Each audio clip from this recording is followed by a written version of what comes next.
হচ্ছে এই যে দেখুন, সব বেলটাকে ভালো করে গুলে নিয়েছি।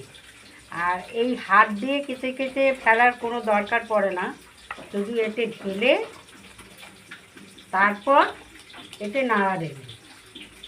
সমস্ত বীজ দেখবেন বেরিয়ে আসবে নাড়া দিলে পরে। এই সমস্ত বীজ বেরিয়ে আসলো। এখন এটা আমি বার করে নেবো সব বীজগুলো, করে তারপর এই দেখুন যে খোসাতে লেগেছিল যে শাকটা, সব এই চামচ দিয়ে বার করে করে কেটে রেখেছি।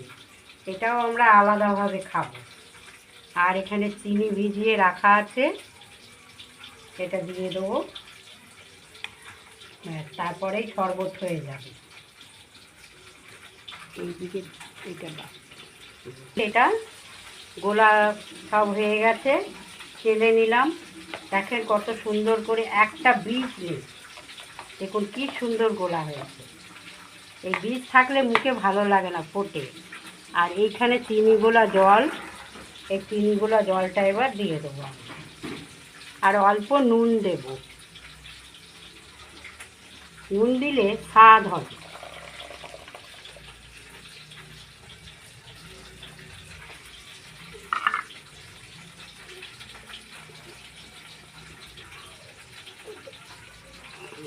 নুন দিয়ে দিয়েছি, চিনি দিয়ে দিয়েছি। এবার ভালো করে মিশিয়ে নিলাম। মিশিয়ে নিয়ে আমরা একটু বরফ দিয়ে খাবো।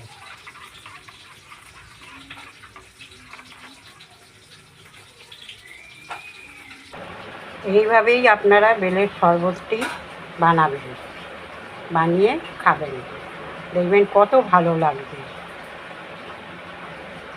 রাখলাম বন্ধুরা, আপনারা একটু সঙ্গে থাকবেন, লাইক সাবস্ক্রাইব করে দেবেন যদি ভালো লেগে থাকে।